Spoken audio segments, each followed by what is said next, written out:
Assalamualaikum warahmatullahi wabarakatuh. Halo guys, bagaimana nih kabarnya? Kembali lagi dengan saya Jeli Novitasari dan di sini kita akan membahas tentang 6 sistem filsafat India. Dalam video ini nanti ada dua topik pembahasan. Yang pertama yaitu pengertian 6 sistem filsafat India dan yang kedua aliran-aliran filsafat India. Sebelum menyaksikan videonya, jangan lupa like, subscribe, dan komen. Terima kasih teman-teman. Baiklah, yang pertama saya akan menjelaskan pengertian dari 6 sistem filsafat India atau kita bisa menyebutnya dengan Sat Darsana.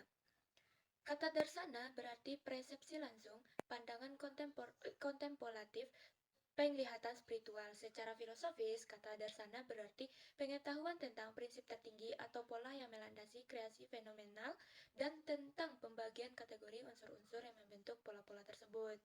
Darsana berarti 6 pandangan tentang kebenaran, yang mana merupakan dasar dari pemikiran filsafat Hindu.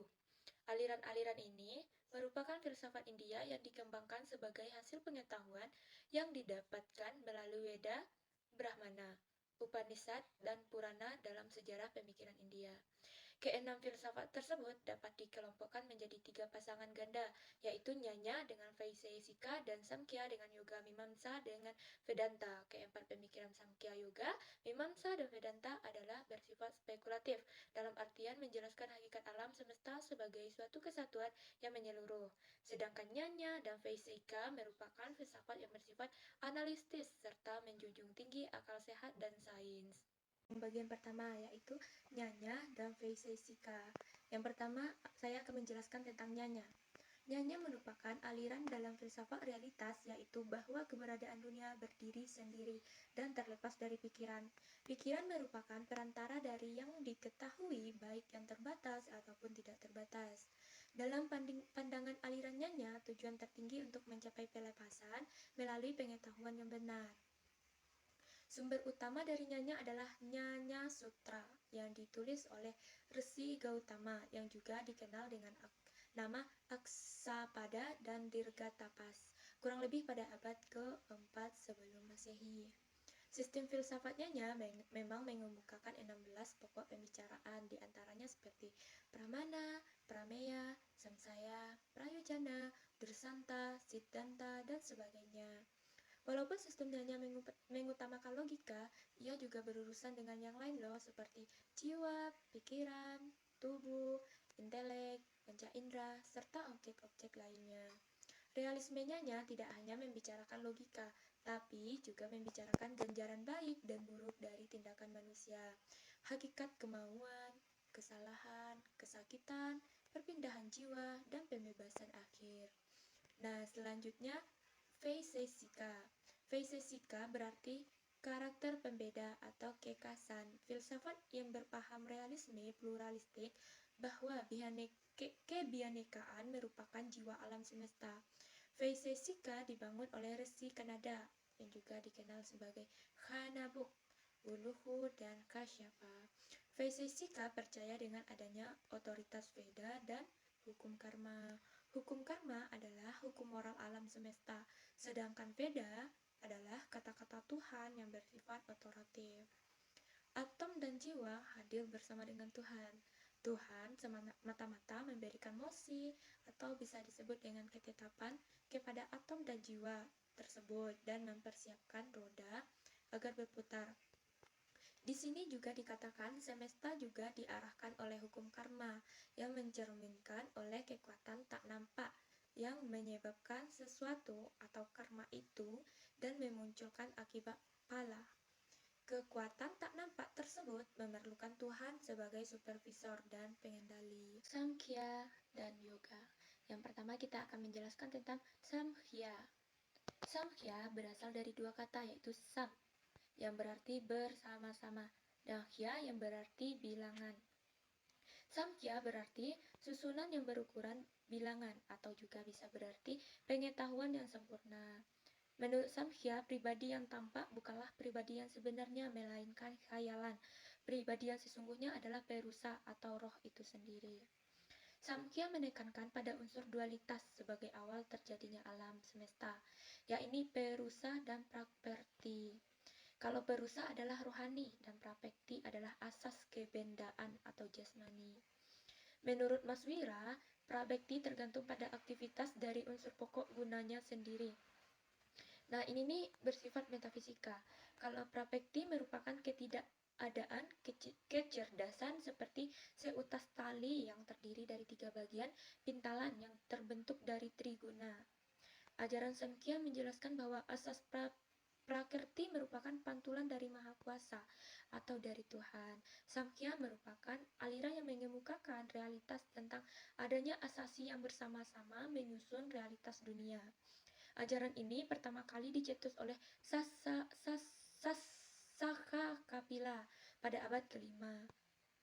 Dalam susunan realitas dunia, prakteri atau jasmani dinyatakan sebagai malam, kalau parusa atau roh dinyatakan sebagai matahari. Sanghya, Mahadewa adalah cahaya, dan Bahtara, Siva adalah sepi atau sunya.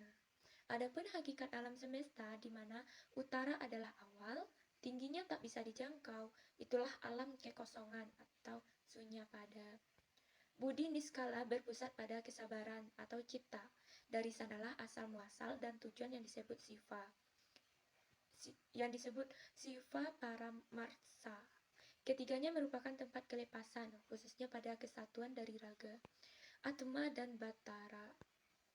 Lalu yang kedua adalah yoga. Di sini yoga secara etimologi diartikan dari bahasa Sanskerta, yakni yuj, yang berarti kesatuan, keterhubungan antara kesadaran individu dengan kesadaran universal yang mutlak dan yang tak terbatas. Kondisi ini menggambarkan dua hal yang berbeda, yakni diri pribadi dan diri universal. Namun keduanya memiliki sumber kesadaran yang sama. Perbedaan kondisi ini bersifat sementara yang dapat mendapat pengaruh dari ketidaktahuan atau adivya yang disebabkan oleh ikatan maya atau praktri. Ketidaktahuan merupakan salah satu penghambat seseorang dalam mencapai kesadaran rohaninya. Selanjutnya aliran yang ketiga, yaitu aliran Mimamsa dan Vedanta. Kita akan membahas tentang Mimamsa terlebih dahulu. Ajaran Mimamsa didirikan oleh Maharsi Jaimini dengan nama lain Purwa Mimamsa. Kata Mimamsa memiliki arti yaitu penyelidikan sistematis terhadap Veda, secara khusus melakukan pengajian pada bagian Veda, Brahmana, dan Kalpasutra. Sumber ajaran ini tertuang dalam Jaimini Sutra. Purwa Mimamsa atau yang lebih dikenal dengan Mimamsa adalah penyelidikan ke dalam bagian yang lebih awal dari kitab suci Veda, yaitu pencarian ke dalam ritual-ritual Veda atau bagian Veda yang berurusan dengan masalah mantra dan Brahmana. Pokok-pokok ajaran Mimamsa ada dua, yaitu Mimamsa pada dasarnya terdiri dari dua aliran, yaitu Purva Mimamsa dan Uttara Mimamsa. Mimamsa tergolong Saddarsana yang benar-benar mendasarkan ajarannya pada kitab Veda. Purva Mimamsa menguraikan bagian pertama dari kitab Veda, yaitu kitab Brahmana. Sedangkan Uttara Mimamsa menguraikan bagian kedua, yaitu kitab Upanishad. Mimamsa berkembang dari aspek ritual Veda dengan objek sasarannya adalah untuk membentuk dan menopang praktek keagamaan, yaitu melalui dua cara, yaitu yang pertama, memberikan metode interpretasi dan menjelaskan terhadap aturan-aturan hukum Veda yang menyangkut ritual, sehingga dapat dimengerti, diselaraskan, dan diikuti tanpa kesulitan. Yang kedua, memberikan pertimbangan filosofis dari kepercayaan dalam hal mana ritual itu tergantung. Selanjutnya kita akan membahas tentang Vedanta. Vedanta berasal dari kata Veda Anta, artinya ajaran-ajaran yang terkandung dalam kitab Upanishad yang mengajarkan bahwa nirwana dapat dicapai dalam kehidupan sekarang ini. Yang didirikan oleh Adi Satkacarya mengajarkan bahwa Brahman adalah realitas tunggal dan absolut yang nirguna tanpa atribut dan nirvisesa tanpa kualitas. Menurut aliran ini, Atman identik dengan Brahman dan dunia fenomenal adalah ilusi atau maya. Maksa atau pembebasan dicapai melalui jana yoga, yaitu pemahaman tentang identitas antara Atman dan Brahman. Secara tradisi sih ini sudah menjadi pengetahuan umum bagi orang-orang yang mengikuti Veda bahwa ungkapan metode Vedanta mengacu pada metode untuk mengajarkan pengetahuan tentang yang absolut yang diamati pada Upanishad. Pengetahuan tentang yang mutlak pertama bermanifestasi di awal periode di dalam pemikiran Hirayagarbha atau Brahma. Sekian penjelasan materi dari saya kali ini. Jika ada kesalahan, mohon dibicarakan baik-baik, bukan malah pergi mencari yang lebih baik. Assalamualaikum warahmatullahi wabarakatuh. Thank you for watching, teman-teman.